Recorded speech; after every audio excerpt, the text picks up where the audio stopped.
peuple a continué à que Kabila a sous président. Par rapport à l'article 5 de la Constitution, où il est dit que tout pouvoir émane du peuple. Tout pouvoir émane du peuple. Yo comme lingo vanda net yo ganga filme yo nan. Babiloko batu bazoye bate tina tozolo ba. Ah ba mais batu tout balinga na miki. La guerre sera longue. Mais ça terminera dans la chambre de Kabila avec Olive. Et le peuple a toujours gagné. Yo sommes un peuple a perdu. Mais lobby est perdu qui vous gagnez qui était objectif c'est ça qui départ à Kabila. Tu changer stratégie, tu bâtir mouvement du corps, marche décentralisée. Tu as même mouké, tu as commandé place auto et place tout. Bako perdre, yo qui a tabato balwa ça échoué ba bimi ba mende wana ba ndoki. Atunda lobby. Mais et c'est mon abisonde lobby na melagi champagne. Bon, ana kini champagne ya la raté na melagi o ba benga Moïse Mbe. Ba panzani na o ba benga ka. Ba panzani na o ba benga ka na niveau na bango o ba benga ga rassemblement kasavu. Na yebisi bango ge tala bango na bango bakomi koswana mabe baswani kuna Roger Lumbala eza plaisir mais biso toza na ligne de conduite na ce Kabila doit partir. Mais doit partir quand? Parce que doit partir on bandika là. Kotuna ngate yoza togolais. Kabila partira. Ndega Tshisekedi alobaki Mobutu doit partir mais Mobutu agenda te. Biso twana IDPS na ba fait Tshisekedi na ba Kabund. Tozana na ba rebels. Yo moni biso tozana nzala. Ata to mati ba komi. L'essentiel to vivre nzamba pesa sopema. To bimaki na ba sango. Oh, IDPS et Sili et comme Kangamana Basango, non, IDPS et Sili.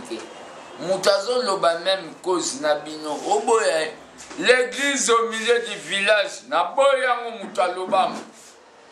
L'église doit être du côté du peuple. Thèse Nalabimi. On peut contredire les thèses des savants, non? Mais bana potole bisoto beta. Binobo beta rappelé comme na Guinée les 16 tu as la 3e round na Kabila tu rythmé l'issous. Après 3e round on a évité surtout comme la 5e yeto bete kaba mouvement du corps to benga aurait fatindé à l'oreille. Les pouvoirs de les pouvoirs de bon réfractaires de qui basent déjà qui péléquent. Voilà c'est fatigué Félix. N'a ce qu'on a dit mouvement du corps. Moi je suis chargé il y a coupé ça va tout bas moral. Merci. Merci bien Combo Niate Faustin Ngila. Nous allons charger la mobilisation, propagande, encadrement dans l'IDPS. Donc le numéro 1 du département est Zalingaï.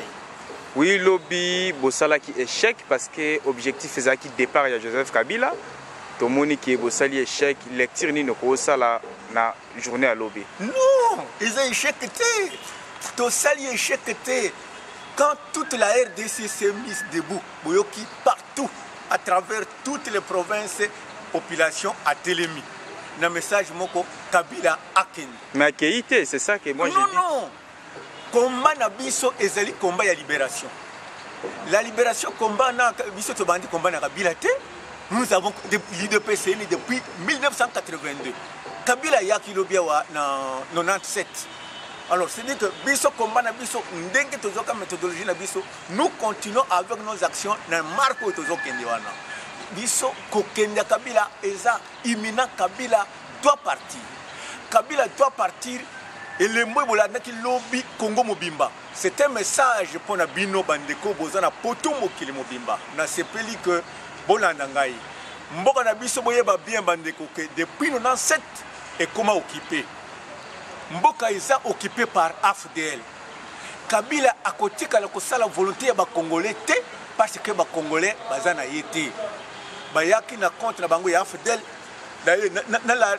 na fungula bino muke. Bora nazo rafraîchir bino mémoire. AFDL a komaki ao. Nous avions connu comme chef d'état-major l'actuel ministre de la Défense ya Rwanda. Donc 15 mois.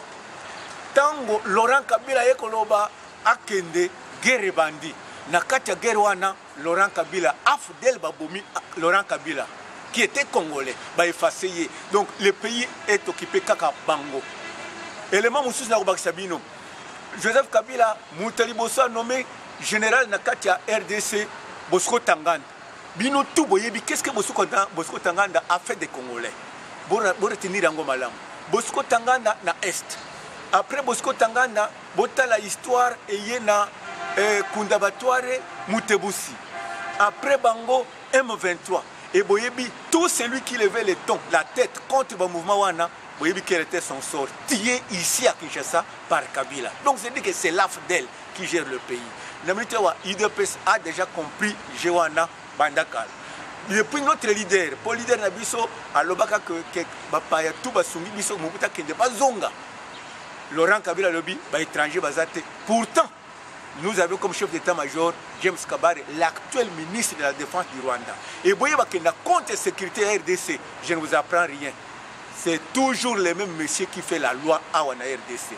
Au Bazobo Congolais Ming, parce que nos amis, nos frères congolais militaires, ils n'en reviennent pas. À chaque fois qu'on les déploie dans Munzela, avec des tenus à la police qui ne font que le massacre de la population congolaise.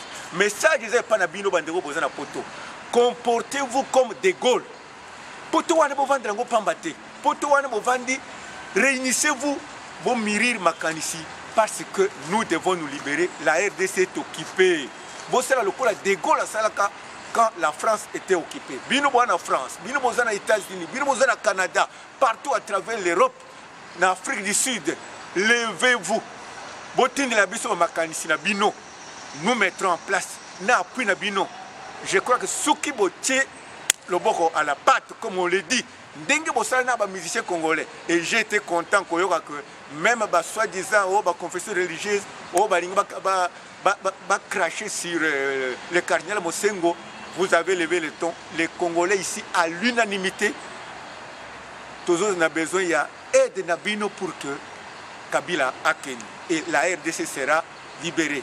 Vous voyez que aide au de la famille et là à cause de la misère. Il y a 100 € pour la famille boye oya kozua amemi et côté ici qui ndoki na ba famille. Pourtant na niveau bozawana soki boye na ni na ba investissement bo investir na kati appel, c'est toute la RDC qui va se retrouver. Donc message nanga spécial les amis que comportez-vous comme De Gaulle. Bino na Canada bon bobongama, États-Unis mettez-vous debout. Russie ba Congolais bino boza kono na kati ya Russie. Levez-vous. Voilà la tête. Na Chine, na Afrique du Sud, na Sénégal, na Nigeria, levons-nous tous.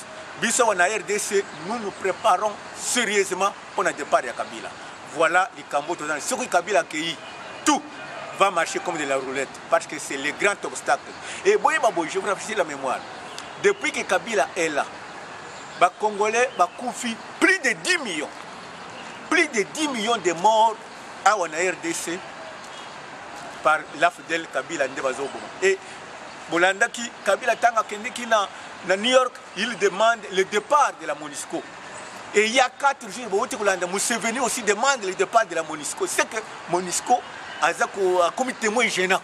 C'est pourquoi Bazo Senga départ pour que AFDL a accompli une mission. Il y a qu'à liquider RDC. Mes chers frères, mes chers compagnons de lutte, compatriotes, venez en aide. je profite de l'occasion pour transmettre le numéro Nangai 084 11 85 285 084 11 85 285 084 11 85 285. Bande Kosuki, contact des alliés. Nous sommes prêts, les Quinois, les Congolais, bon, déjà. Et déjà, le premier Torbong Samakambuya anniversaire, il y a Papa Nabiso. Les Bogomon n'a plus oublié les capus, c'était Rolobaté. Mais vous vivrez ça sur le terrain. À partir du moment où nous mettons tout en œuvre pour que Ayoka Atala à vivre réellement que tu serais d'Akoufate, tu serais le grand esprit à Tikaba, tu sais que 10 de Bangon de Batikali Namboko. Voilà ce que j'avais à transmettre dans Mandoko. Par rapport à bilan, Nini Okoko adressé aux autorités Kaka Demo na Mokolo Alobe. Non! Bamor, Bazaï Belé. Et Boyebi Bazan a un système comme ce sont des terroristes. Bazali, Sokaka, au Kwei, ils ont là leur véhicule directement par rapidité. Et vous vous rendrez compte qu'il faut attendre. Il faut attendre une semaine, 2 semaines. Et puis, comment on peut le système? Parce que il y a la population, tout le débrouillard est belé.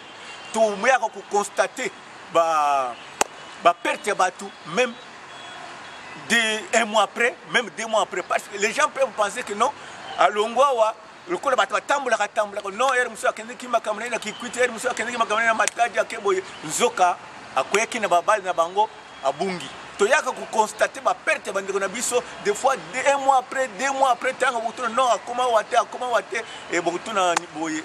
Donc, Bibembe, c'est ébélé, je peux même dire des centaines. Parce que, et puis, blessé, quelques blessés. Mais cher, le pays étant occupé, les autres ont traités comme esclaves.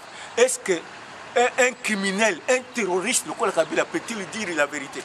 Donc, le véritable terroriste, et Bino Bandeko Bozana Poto, voyez même toutes ces autorités ne vont pas vendre, Batika pour soutenir le terrorisme. Ils disent qu'ils combattent le terrorisme, mais en réalité, en RDC, ils sont là derrière un grand terroriste. Et d'ailleurs, c'est honteux de voir que la communauté internationale dresse un autre Hitler en plein XXIe siècle. On dresse un autre Hitler qui est là pour massacrer la population. Et ils s'en prennent des fois qui trompe le binabiso merde. Mais merde, mais c'est ici, c'est correct. La RDC, un gouvernement qui doit sécuriser se permet de massacrer la population. C'est-à-dire, voilà, c'est-à-dire que mort, baza est belé, il faut attendre encore, même 1 mois après ou 2 mois pour nous rendre compte que ma famille est belée. Prochaine étape, rendez-vous Ezali pour quand? Prochaine étape, na niveau na biso d'abord. Biso na biso to ça anniversaire na biso ya Mawaya Papa na biso le 1er février, eza événement. Na yebisi bino déjà que eza événement. Promesse to sala ngona Mosengo na Gombe kuna. Tokolongwa kuna toyena biso tina ndako na biso wa isika tokovanda tokanisa Papa na biso. Yo timbela kaka ndenge koleka. Pona baye bazolo bakebozoko kasuko mobiliser te bokomi kaka pembeni na église message na suko koza. Non, c'est que un esclave, qui est esclave, qui ne l'est pas. Tout Congolais est esclave. Congolais, tout a esclave. Ce qui est là, tu sais que tu le grand esprit. Donc, il avait combattu pour que le peuple congolais tout le monde esclavagisme. Et maintenant, mais tout Congolais qui a compris, parce que lui, c'est le chapeau, il y a un Congolais Mobimba. Maintenant qu'il y a un autre Congolais, même Bino Bissiko Bovandi, vous vous rendez compte que ce que vous faites là, pour mobiliser Awa, l'UDPS, c'est le parti le mieux organisé, le mieux implanté. Étape na étape, avec ça, il faut que je vous dise la vérité, la mort de notre leader était un coup très dur. Donc, c'est que nous avions perdu 70% de notre force. Et maintenant, pour nous reconstituer, d'ailleurs, à l'étape que nous avons franchir déjà 50%, la mobilisation beaucoup vivre en gros déjà à partir du 1er février. Et puis, après le 16 février, nous allons lancer maintenant où il y a beaucoup vivre en gros. Merci, mon Amboka. Je vous en prie, merci beaucoup. Oko d'abord ko se présenter na baïnyo so bazolanda yo na baitando. Komona ngai eza Paul Mutombo Sankara combattant, il y a IDPS et puis deuxième vice-président, il y a force défensive IDPS. Nini eutaki kokomela yo soki okorelate biso histoire po tomoni ozalaki na biso te pendant un bon moment. Non, ezaki le 16 juin il y a 2017 na ba 7h du matin. Nazali kobima na ndaku nazokende na ville. À ma grande surprise, namoni bato moko en tenue civile bien armé, encerclé ngai et puis bae wana ba braqué nga ba armes. Enlevé ngamba la moko bachenga na jeep destination inconnue na kewana ti ba torture na direction générale il y a renseignement. C'est là où je fais des jours wana kuna nde babandi ko intimider ngai kotuna nga ba question ba n'importe quoi nde esika ba memaki ngai na DGC ceux qui DGC direction na bango ya renseignement où ils en a 24 na sima ya direction générale ya Kanyama place Kanyama asala kamusala nde place nazalaki wana nasali 48 heures wana nde baye kozwa ngai batimi ngai na ANR et pas Kalev wana nde nasali 6 mois na 3 semaines. Situation nini oyo okoki ko décrier na likambo ndenge wana? Mon situation ezaka na tozo vivre na état moko ya dictature talaka baye ba enlever mutu bazana ba preuve te bazo accuser na eloko te juste pour aza combattant ya IDPS azo bundela mboka na ye baye kozwa sans justice ba carcerner place moko pendant 6 mois justice te bazo torturer batukuna moyen te vraiment eloko tozo déplorer yango wana pona justice na biso o ya Congo ezali sala musala vraiment malamu te. Lobi ozalaki déjà libéré au vivaki yango nini okoki koloba par rapport à lobi bosali échec tozo senga kaka peuple azala tosali échec tenamde 1 po Kabila keite batikaki nga le 28 décembre je pense dimanche wana ya le 31 ezaki match ezaki na succès makasi mo peuple ezaki mobilisé bino moko bomonaki peuple ezaki mobilisé abimaki libanda revendikaki ba droit na ye que trop c'est trop il fallait bato bakende alternance et ça le manamboka na biso pona mboka na biso tolingi changement pona makambo etali le marche oyo euto le 21 marche wana pe ezaki récite makasi marqué batindaki batu na bango na ba arme bazo tirer batu na zoto bazo beta ba case lacrymogène ba policier bazo yiba ba téléphone bazo zo ba biloko ba batu yango wana tozo dénoncer makambo po esila tolingi changement et puis tozo benga peuple congolais azala mobiliser à tout o bazo benga e pona ko bima na nzela azala prêt pona ko bima na nzela pona ko tindika bato bakende po alternance esalema na mboka na biso normalement baye bazolo bape bino bozokoka esu komobilize te bokomika soki église organise makambo nango bobatami pembeni nini okoloba par rapport na yango mais o bazolo wana bazaka nde bilobaloba bango baza bachaku national biso tokolanda na bango te bango mpe baproclamaki marche lobi wana ti il fallait bango mpe batambola po ndimake bango mpe baza na mobilisation bamobilisaka ti bango kuna bakei na banani bazana ba mobilisateur kuna te ba mobilisateur biso nde totikali awa na parti biso tozana capacité à mobiliser les loso to mobiliser to mobiliser fort biso awa na rassemblement IDPS Tshisekedi tozana capacité nanu to cha rassemblement pas IDPS biso moko nanu toza na capacité à mobiliser so to pesi mot d'ordre to pesa ka mot d'ordre ya ba ville morte ba marche oyo to salema to mobiliser na biso bango kuna nde bazana pouvoir te bazo vivre déjà baza légitime na pouvoir na bango te batika nde pouvoir biso to récupérer makambu po to me ma peuple na biso na élection malamu yo zo kize baza ma mobilisateur te me ba grand mobilisateur ba kenda exemple tozana Chims tozana Lézard tozana Badi Banga Crispin te bato zotangela nga bakombo wana nalingi kosala publicité na bango na ba télé te baza bamasa tozali na bango na parti bango moko bayebi musala banani basalaka musala bino moko bomona sort na bango depuis bakenda kuna suite à malamu ezate mobilisation à malamu ezate mais côté na biso ne totikali constant na liste na biso président na biso atikelaki biso toza ba grand mobilisateur tokosala makambo nyonso ke mboka oyo échanger et puis éco-changer. Merci mon Mboka. Naza pour ça qu'on remercie quand même peuple congolais nyonso bao nyonso ba soutenaki ngai ba jour à arrestation na ngai bao nyonso ba sambela pour na ngai nazo bo sénateur Rosaline Mbombo na poto nazo PC merci Rex Kazadi na PC merci na PC combattant nyonso merci pour na contribution na bango moralement physiquement pour la libération na ngai merci. La liste continue. C'est combattant Pierre Zomba. Naza président du Parlement de Victoire, membre de la coordination du Parlement de la République démocratique du Congo. Donc voilà, je sais qui je suis dans l'IDPS. Lecture ni conseil la biso pour la journée à lobby. En fait, la journée à lobby est la deuxième journée dans le championnat RDC 2010, édition 2017-2018. Parce que la première journée est le 31 décembre, deuxième journée est le lobby. Donc, pour la biso, championnat continue et nous sommes déterminés à remporter la coupe. Parce que l'ingate que non coupe et que nous avons coupe fétique à la A. Surtout que le championnat est dans la République démocratique du Congo. Mais vous montrez que Bossali va marche et belé avant l'église et intervenir. Botikala jamais kozwa objectif au Bolande la Botikala jamais kozwa yango. Est-ce que moi ils étaient beaucoup Botika?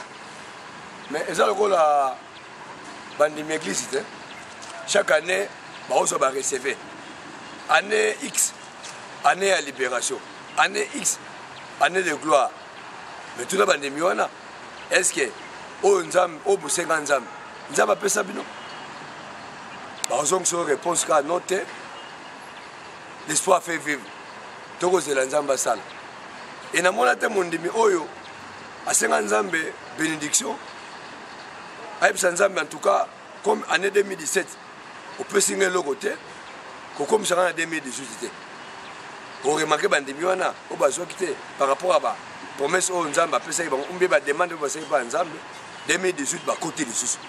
Bien que 2016, 2015, 2017, va bénéficier, n'a pas voulu, il fallait pas son Nzamba. C'est la même chose dans Bissau. Nous sommes dans un processus. La libération, ils ont comme côté. Les Israéliens à moi en été. C'est un processus. Tout dépend de la détermination, de l'objectif, de la façon dont nous avons pour la lutte continue. Mais bozo kokalsu ko mobiliser te bozo département mobilisation boko mi kaka soki église salima kamnango boye ko diembela soki église okoko lobani par rapport à mais biso de diembela une église au contraire ba catholique ne ba ko diembela na programme na biso ya comment dirais-je ya ko changer Congo. Parce que les gens basali na nzambe. Normalement, il faut que dans le domaine de la prière. Mais si on est l'église catholique, à rejoindre des rassemblements, à rejoindre des IDPS, c'est qu'on comprendre que nous sommes là pour nous. Il y a Boboto Bondeko, Bondeko et Sengo. Avec Kabila, il y a aussi battu. Kabila, on a un système à rendre. Et on va s'en faire noter. Surtout que dans le système à Maria Losako, il y a le sambo, il y a la prière, il y a l'église, et aussi battu. Parce qu'on a affaire à un gangster. Donc, il y a un Dindamiwana, à l'objet Oegoya et ya, à Zan Timokoulé Soroya. Et on va s'engo, et il va pareil à corps. Papité, tout que dans le batté, tout que dans le lingue à Kabila Lingaka. Pour dictateur à Yoga, son à Balabal. Et on va s'engo, depuis le 31 décembre. Va déclencher peut-être éviter plan B na bango banakoloba mais au biso to yebi ezaka ka ba rejoindre ba congolais na likanisi ya ko changer Congo na bango donc biso rassemblement de rejoindre les catholiques au compte catholique nda rejoindre de biso parce que ba ko se rendre compte oh IDP c'est ça l'évangile parce que un pasteur une église où ils ont s'occuper na social ba privé na été eza église té église où ils s'occupent de la politique et ça existé. Oh, IDPS, c'est le peuple d'abord. Tout ça, on a un souci, le peuple congolais, s'il n'est pas social, Azalasi. Il y a un moment où on a la vie sociale à Congolais et vie politique à Congo. Donc, on va rejoindre des bisous, dans le programme de bisous, il y a sauver Congo. na marche ya le 21 oyo tioleka na lobi bilani nokopesa biso auprès ya bacombattant na yo particulièrement combien bakangaki est-ce que bakangi to bakangi te nga mo personnellement nazalaki victime po nazalaki na Saint Gabriel ya yolo après kolongwa kuna tobandi marche to marché comme eza système ka gaz ebeta masasa ebeta bachombo ebunga mpona biso c'était ça l'essentiel tolongo Saint Gabriel toke na se ama oyo ya Mombele nde kuna nde ezalaki rando gaz oyo gaz masasi oyo masasi mais bato bazalaki déterminé ti ici quoi c'est que ils ont été obligés ya kosala violence parce que bazalaka violent ils ont voulu même récupérer le kiria c'est ama ya Mombele to s'interposer wana to évacuer sango et moi j'étais victime bakanga de 11h à 17h torture oyo torture de nazara ma bibi parce que on a affaire à des voyous à des gangsters baza no soit il y a état de droit bana no soit démocratie bango za ki yanke le collègue yang voilà en fait bilan na kopesa il y a eu des arrêtés ba msusu balalaki na bakankokolo mais tout cela de la paix toi ba au juste to kangama e bongo po likambango salami avenue par avenue commune par commune quartier par quartier paroisse par paroisse à travers la République démocratique du Congo donc côté arrestation on est au centre Bezate c'est ça leur métier ils savent arrêter côté batuerie binomo besoin na bila d'après la MONUSCO je suis mort mais interpellation contre le baté à Cage a levé plus de 200 morts plus de 200 arrêtés donc voilà bila on a représenté des mois provisoires hein na ba source toyoki mais biso pays de pèse parce que action est au salama parce que nous sommes des laïcs tout ça va catholique à la demande de la comité laïque étant que catholique il faut participer il y a un mot remarqué bataille de pèse baza bata rassemblement baza ne ba l'union fait la force et long nous savons sur leur longité au eza le pas il y a politique il y a ba congolais donc tout ça dans le championnat n'a fait ces batailles voilà fait on a repris ce comme bilan il y a deuxième journée à championnat édition 2017-2018. Merci mon Mboka.